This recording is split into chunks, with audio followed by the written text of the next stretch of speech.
Hi, I'm Julio. And I'm the AI that will make this story even more unpredictable. Here's how it works. I write the first 4 chapters full of mystery, clues, and twists. And then I step in to write the final chapter. But here's the challenge. Can you guess the ending the AI will create before it's revealed? I doubt you can. My endings always have a hidden surprise. So, join us. Hit the like button if you enjoy the idea and share in the comments how you think this story should end. Will your theory beat the AI's twist? The blood freezes in my veins as I stare at the ace of spades. It wasn't there a moment ago. My fingers hover above it, sensing an unnatural chill that doesn't belong in this suffocating New Orleans heat. "Mr. Dupree," I whisper, my Latin incantation dying on my lips. The old man doesn't respond. His rheumy eyes, once fixed on my performance with desperate hope, now stare vacantly at the ornate ceiling. A thin crimson line traces from the corner of his mouth down his wrinkled chin, disappearing into the expensive silk of his smoking jacket. Outside, thunder cracks like a gunshot. I flinch. My heartbeat drowns out the pounding rain against the windows. This wasn't part of the plan. Marcus should be upstairs right now, quietly unlocking the secondary entrance to the safe. Not. A floorboard creaks behind me. I snatch the card and slip it into my sleeve in one fluid motion, a reflex from years of street magic before I found more lucrative cons. "Father Thomas?" It's Dupree's nurse, her silhouette framed in the doorway. "Is everything all right? The generator should have kicked in immediately."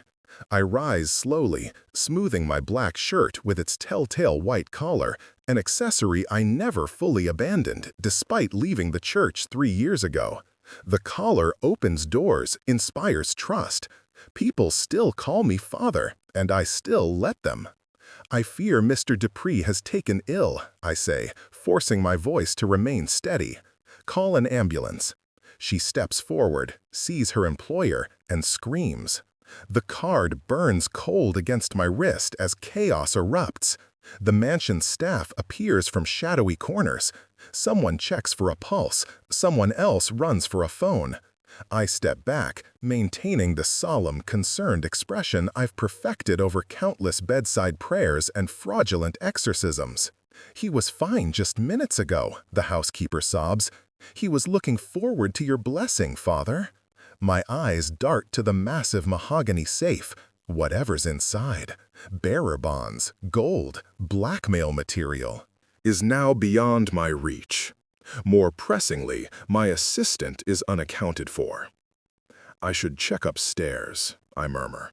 "I heard a sound when the lights went out." The nurse grabs my arm with surprising strength.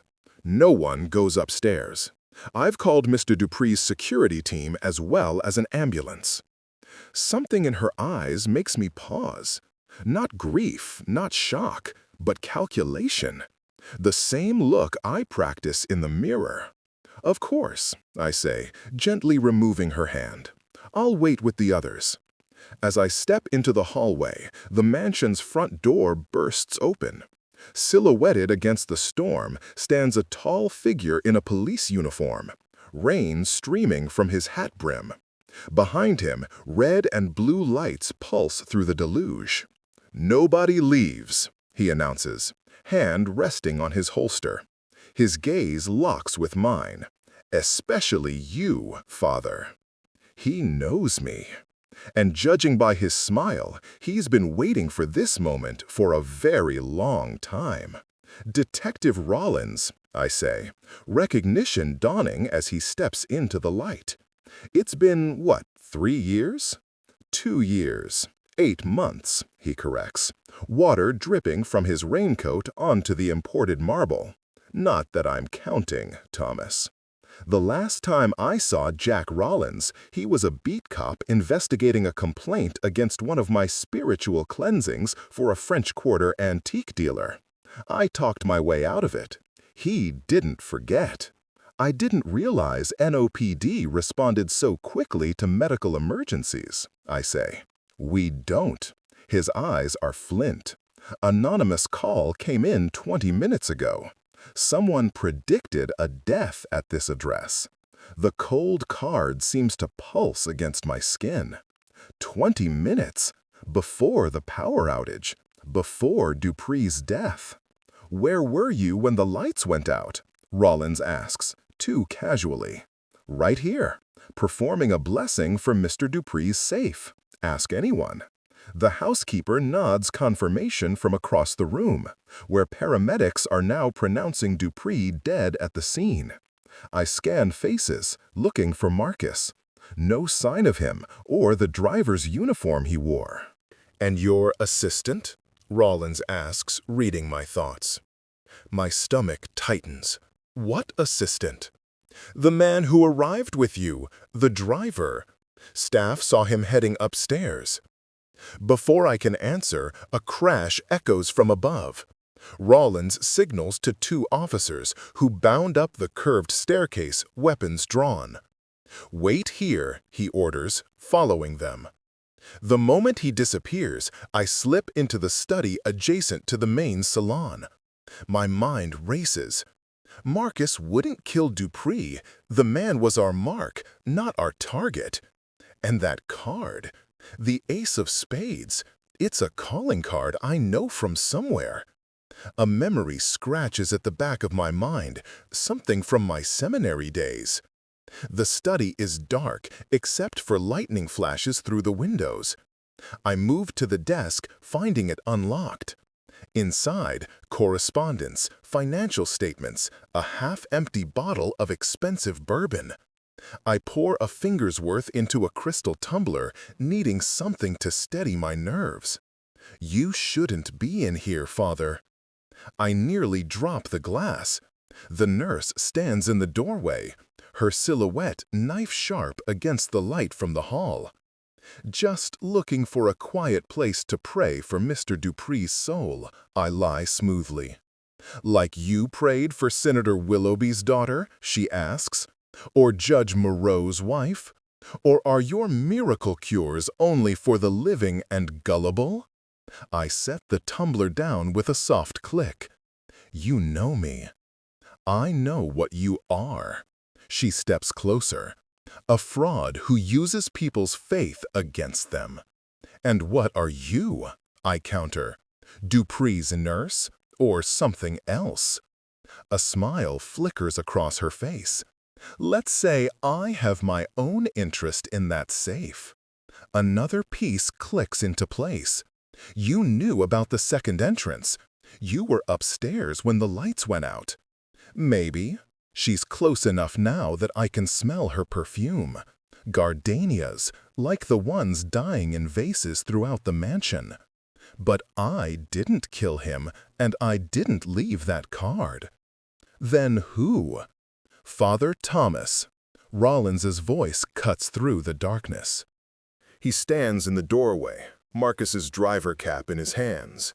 Found this upstairs, along with signs of a struggle in the master bedroom.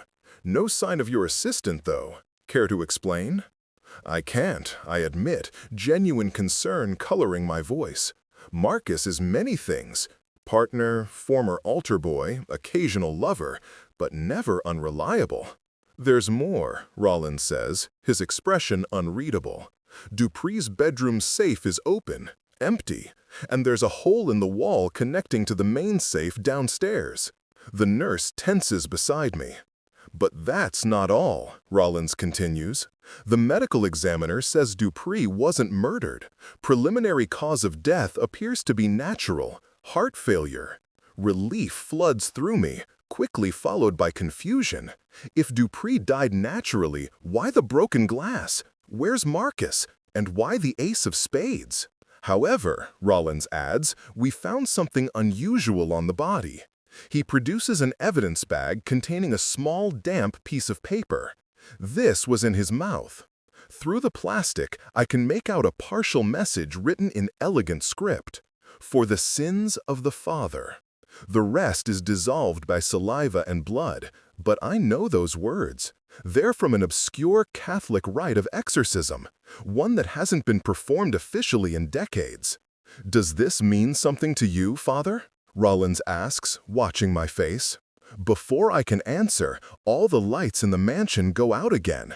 In the sudden darkness, I feel the nurse's hand clamp around my wrist. "We need to leave," she whispers urgently, "now." "Nobody moves," Rollins orders into the blackness. A gunshot cracks upstairs, then another. Something heavy tumbles down the staircase with a sickening series of thuds. In the momentary silence that follows, I hear it. Latin phrases, whispered in a voice I recognize from long ago, from before I left the priesthood, from before I became the fraud I am now. The emergency lights flicker on, casting everything in a hellish red glow. At the bottom of the stairs lies one of Rollins's officers, his neck bent at an impossible angle. Standing over him is a figure in black, face obscured, holding something that catches the crimson light. Another ace of spades. The figure bolts before anyone can react, disappearing into the maze of hallways. Rollins shouts orders as officers scramble after the intruder. In the chaos, the nurse yanks me toward a side door. "Trust me or die here," she hisses. A memory flashes. My old seminary professor discussing moral choices under duress. I always failed that class. We slip into a narrow service corridor as gunshots echo behind us. The passageway smells of decades of servant sweat and secrets, perfectly preserved in the damp New Orleans air. "Who are you really?" I demand, pulling free of her grip once we're clear of the main house. "Evelyn Kane, FBI." She produces a badge from beneath her uniform. "I've been undercover with Dupree for 6 months." FBI doesn't investigate old men with heart conditions. They do when those men launder money for half the criminal enterprises in Louisiana. She checks the service door's lock behind us. Dupree's safe contained evidence implicating judges, politicians, business leaders, a network of corruption stretching back decades. We're in the garden now, rain soaking us instantly. The grounds of the estate stretch into darkness, the wrought iron fence barely visible through the downpour. "And the ace of spades?" I ask. Her expression shifts. "That's why I needed to get you out. It's not about the money anymore." "What then?" "The Cardinal's men." She says it like I should recognize the name. When I don't react, she looks genuinely surprised. "You really don't know? I thought your presence here was intentional?" The name tickles something in my memory. Whispered conversations in seminary hallways, rumors of an ultra-conservative faction within the church. "I'm just a con man working a mark," I say, "or I was until someone killed Dupree." "Dupree wasn't murdered," she insists. "But that doesn't mean his death was natural. The Cardinal's men have methods, old methods. Some say they can induce death through fear alone." Lightning flashes, illuminating her face. She believes what she's saying. "You think a secret Catholic cult killed a petroleum executive with, what, scary prayers? I think you're in danger because they believe you're still one of them." A rustle in the bushes makes us both freeze. Evelyn draws a small pistol from an ankle holster. We back toward a weathered gazebo as the rain intensifies. "Why would they think that?" I whisper. "Because only ordained priests who've been specially selected are even told of their existence." Her eyes narrow. "You left the priesthood under unusual circumstances, Thomas. Right after you assisted in what was officially called a spiritual intervention in Baton Rouge, a ritual attended by Bishop Laval." The name hits me like physical blow. Laval, my mentor, the man who recruited me from a working-class New Orleans neighborhood to his prestigious seminary. The man who turned his back when I needed guidance most. "That wasn't an exorcism," I mutter. "It was a murder disguised as a ritual. I left because I couldn't be part of." A twig snaps. Evelyn fires into the darkness. A grunt of pain answers, followed by the sound of someone crashing through underbrush. "We need to move," she urges. "Not until you tell me what's really happening." I plant my feet. "Why were you really watching Dupree?" Her hesitation confirms my suspicion. The Bureau has been investigating connections between certain church officials and organized crime for years, she finally admits. Dupree was a money man, yes, but he was also dying.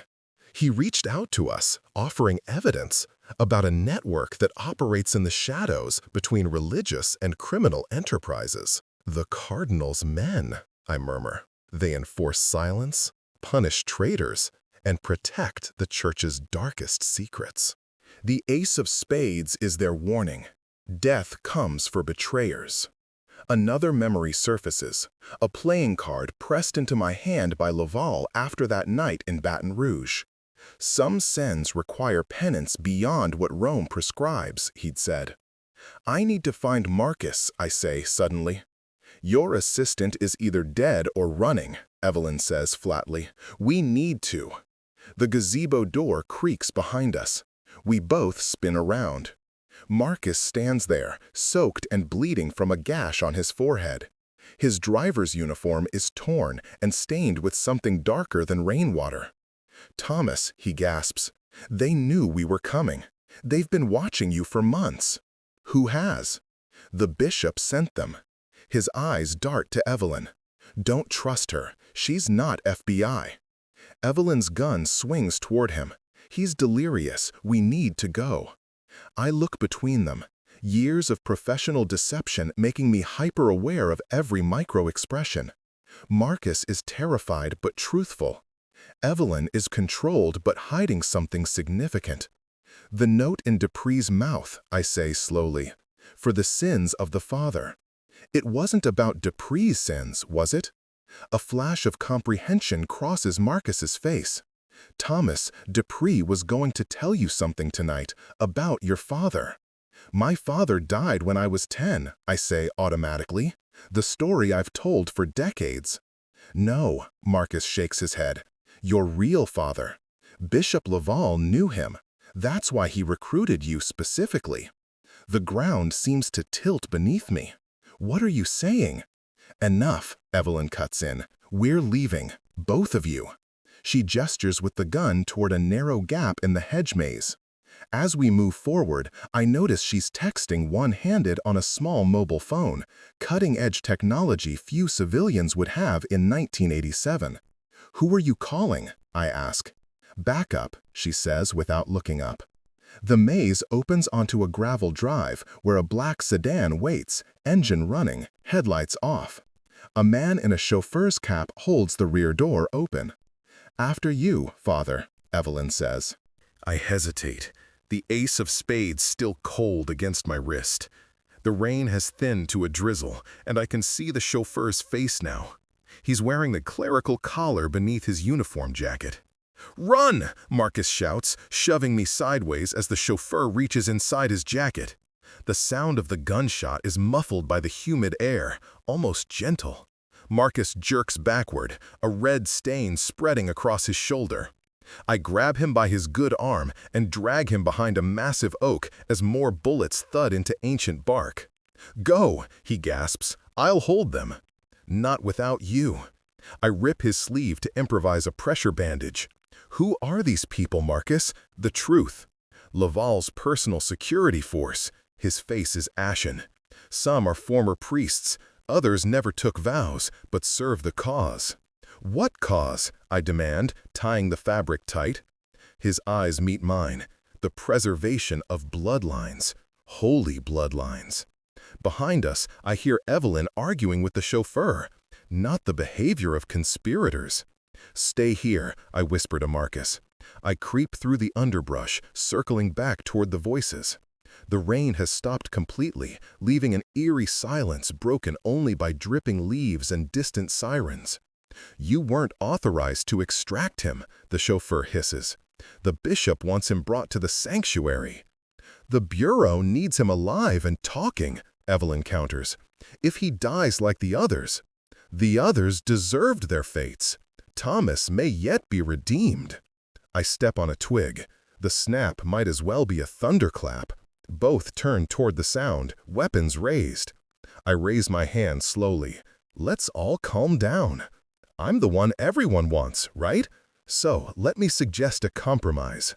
There is no compromise, the chauffeur says, his accent not local, somewhere European.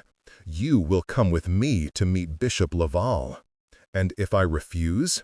He smiles thinly. Then you die here, and the bishop mourns another lost son.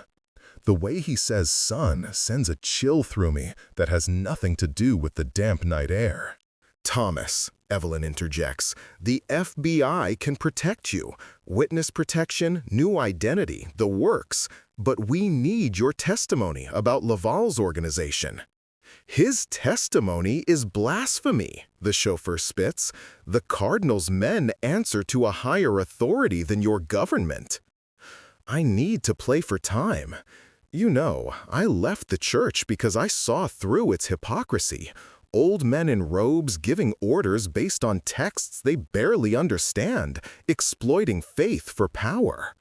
Yet you exploit that same faith for money, the chauffeur counters. At least we serve a greater purpose. Which is? His finger tightens on the trigger, not for the uninitiated to know. A new voice cuts through the night. He has the right to know his heritage, Antoine. We all turn. Bishop Laval emerges from the shadows, leaning on an ornate walking stick. Despite being in his 70s, he stands ramrod straight, his white hair gleaming in the darkness. He wears the simple black clothes of a priest rather than his episcopal purple. Michael, he addresses me by my given name, the one I abandoned along with my vows. It pains me to see how far you've fallen. Not far enough, apparently, I reply. You still found me.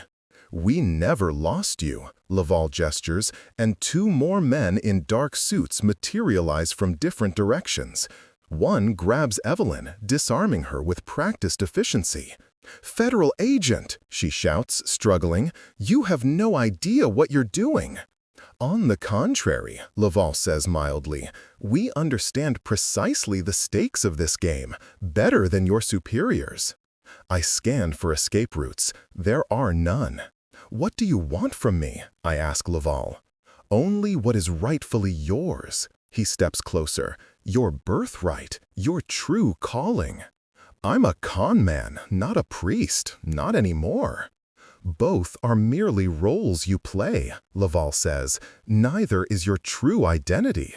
A cold certainty settles in my gut. And what is my true identity? You are the last of a bloodline that traces back 2 millennia. Laval's voice drops to a near whisper. Your father was my predecessor, guardian of the 13th line. My father was a dock worker who drank himself to death, I reply automatically. That man was your mother's husband, not your father. Laval's eyes gleam with zealous intensity. Your conception was arranged, the culmination of generations of careful stewardship. The implication turns my stomach. Are you saying my mother was a vessel, one who understood her sacred duty? He reaches out as if to touch my face. I jerk away. You're insane! The blood that flows in your veins carries abilities others can only dream of. Laval continues as if I hadn't spoken. The power of true faith. Not the watered-down pablum Rome now dispenses, but the raw, primal connection to the divine that Christ's true bloodline maintains. The pieces click together with sickening clarity. The cardinal's men believe they're, what? Protecting Christ's descendants? Not just protecting, preparing for when the world is ready for the truth. Laval smiles. Why do you think you've always been able to read people so effortlessly? Why your cons work even on the skeptical? It's not trickery, Michael. It's your inheritance. A movement in the underbrush catches my eye. Marcus crawling slowly toward the sedan, leaving a trail of blood on the wet gravel. Even if I believed this delusion, I say, keeping Laval's attention on me, why reveal it now? Why kill Dupree? Dupree was dying anyway. His death was merciful. Laval's expression hardens, but he knew too much. About you, about the others. Others? There are more? Like me? The question is partly genuine, partly stalling. 13 bloodlines, 13 guardians. A council that has guided world events from the shadows for centuries. Laval steps closer, but in recent decades, certain elements have become unstable, threatening exposure. Like me, I realize. Your crisis of faith was anticipated, even useful to a point. It tested your resilience. The bishop's voice softens. But now it's time to come home, Michael. Marcus has reached the car. His hand disappears underneath it. And if I refuse, then you die a fraud instead of living as a king. Laval's benevolent mask slips, revealing something ancient and cold beneath. The choice seems simple. A deafening explosion rips through the night. The sedan erupts in flames, the blast knocking us all to the ground. In the chaos, I scramble towards where I last saw Marcus. He's there, grinning weakly despite his pallor. "Wired it while they were busy with Dupree," he gasps. "Always have a backup plan." I haul him to his feet as figures stagger in the firelight. Evelyn has broken free in the confusion. She appears at our side, face streaked with soot. "My car's down the service road," she says. "If we hurry." A gunshot cracks. Evelyn spins, clutching her side. Behind her, Laval stands with a small silver pistol that looks incongruous in his manicured hands. "Enough games," he says, his voice no longer gentle. "The time for choice is past." I ease Evelyn to the ground, checking her wound. Bleeding, but not immediately fatal. "You'll both live," Laval says, "if Michael accepts his destiny. Otherwise," he gestures to his men, who are recovering, weapons trained on us. "There's something you should know, Bishop," I say, rising slowly. I reach into my sleeve and remove the ace of spades, holding it up. "I kept this as a reminder." Laval's eyes widen in recognition.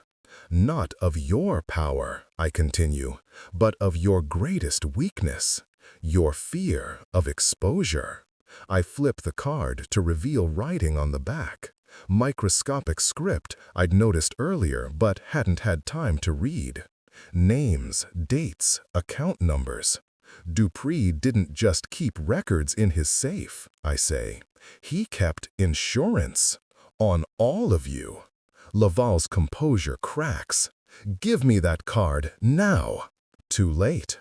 I memorized the important parts. A bluff, but a convincing one. I've spent my life perfecting the art of the confident lie. Killing me ensures it reaches the press.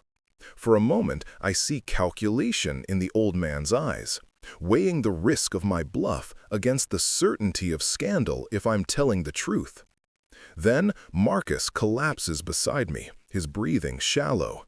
Evelyn's eyes flutter, consciousness fading. "They need medical attention," I tell Laval. "Let them go, and I'll come with you voluntarily. You can explain everything. Maybe you're even right." Another lie, but one with a purpose. Laval studies my face, searching for deception.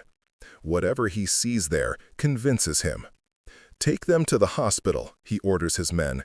"No witnesses. Make it look like a mugging gone wrong."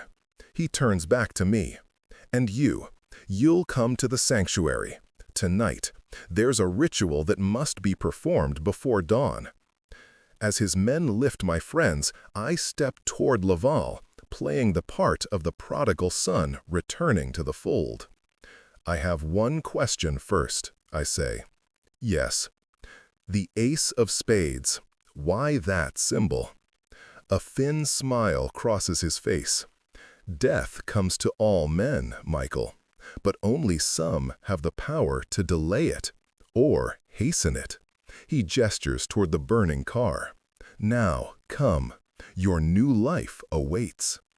I follow him toward a second vehicle, idling in the shadows, the ace of spades still clutched in my palm, my mind racing through possibilities, weaknesses, escape routes.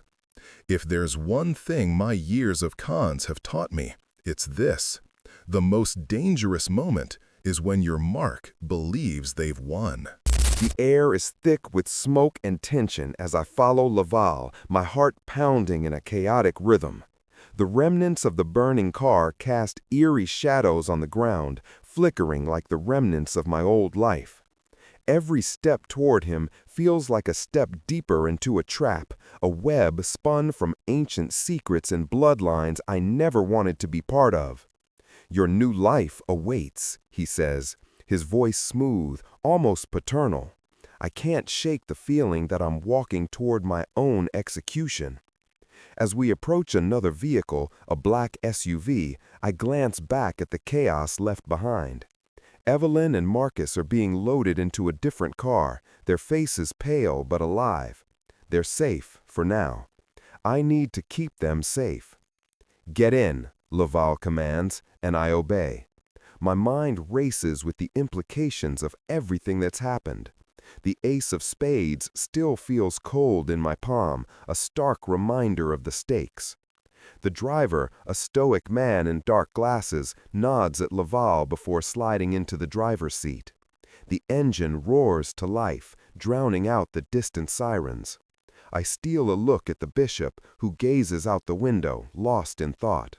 "How many?" I ask, breaking the silence. "How many like me?" Laval turns to me, his expression suddenly serious. 13 bloodlines, each with its own guardian. You are the last of them, Michael, the final piece in a puzzle that spans centuries. "Why me?" I demand, the words spilling out before I can stop them. "Why reveal this now?" "Because the world is changing," he replies, his voice almost reverent.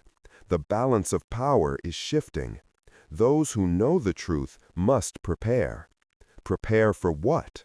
He smiles, but it's a smile that doesn't reach his eyes. "For the return of the true church, one that answers to no one but itself." The SUV turns sharply, navigating through the winding streets of New Orleans. The rain has finally stopped, leaving the city glistening under the street lamps. I can't shake the feeling that I'm being led into a storm far more dangerous than the one outside. "Your father was a great man," Laval continues, leaning closer. "He understood the weight of our legacy. You carry that weight now." "My father was a dock worker," I snap, anger flooding my veins. "You're telling me he had some divine purpose?" "His purpose was to bring you into this world," Laval insists. "Your conception was no accident. It was a plan, one that has been in motion for generations." The words hit me like a punch. I think back to my childhood, the stories my mother told me about my father, the shame that followed his death.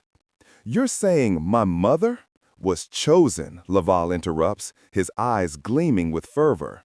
"She understood the importance of her role. Your legacy is intertwined with the church's very future." The driver takes a sharp turn, and I brace myself against the seat. Fear and anger swirl inside me, battling for dominance. "What do you want from me?" "You will help us restore what has been lost," he says, his voice low and persuasive. "You will become the guardian you were meant to be." "Not a chance," I scoff, but the conviction in my voice falters under the weight of his gaze.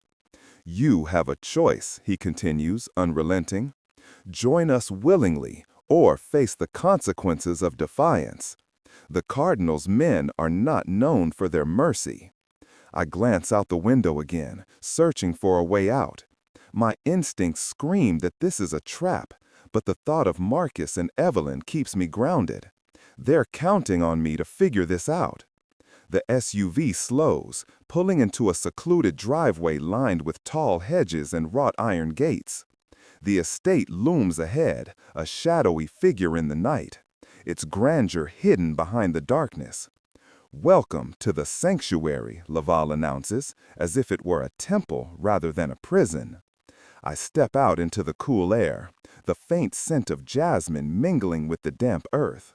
The enormity of the situation settles on my shoulders.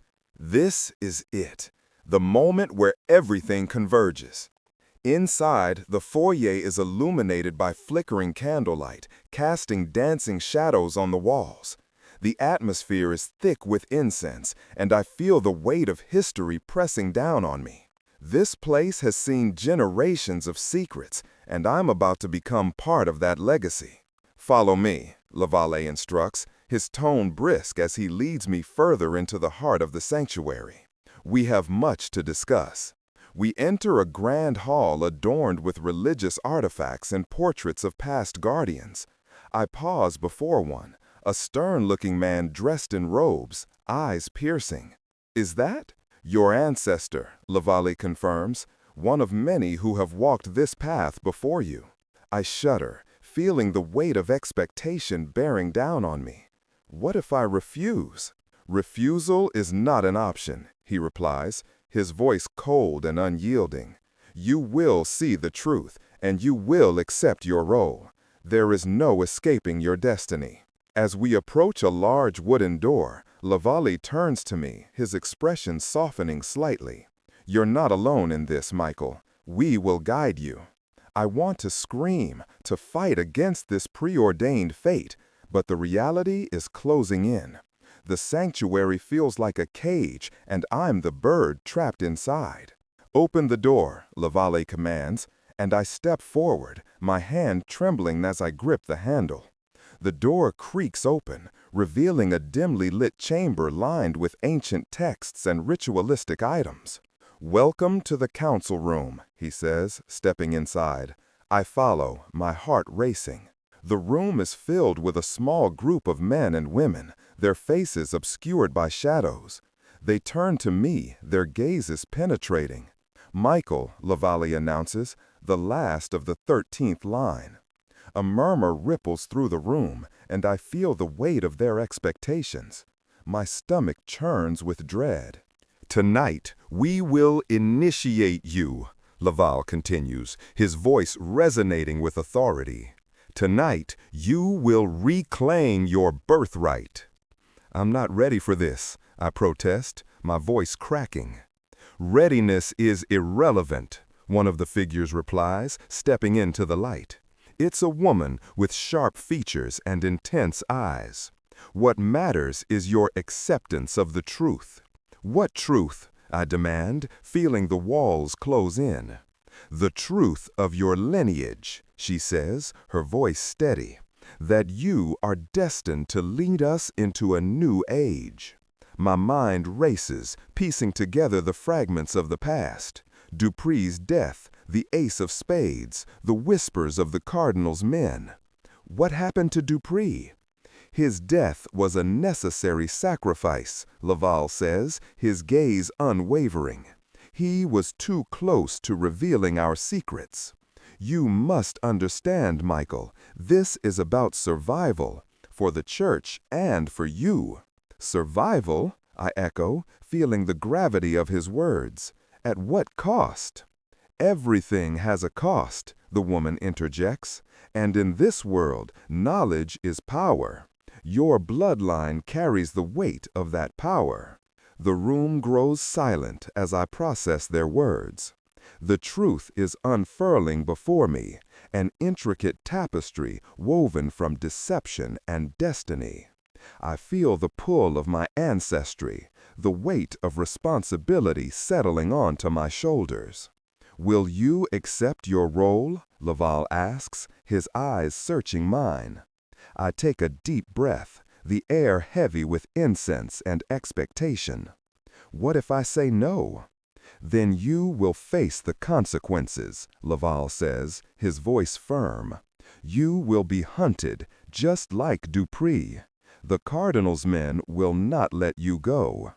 I glance at the figures surrounding me, their expressions a mix of anticipation and fear. I'm at a crossroads, and every choice has led me here. Fine, I say, my voice steady. I will accept my role. Laval's face breaks into a smile, a predatory glint in his eyes. Welcome back to the fold, Michael. Let the initiation begin. As the candles flicker and the shadows dance, I realize that I've entered a world far darker and more complex than I ever imagined. The past and future collide, and I'm caught in the middle, wrestling with the legacy I never wanted but can no longer deny.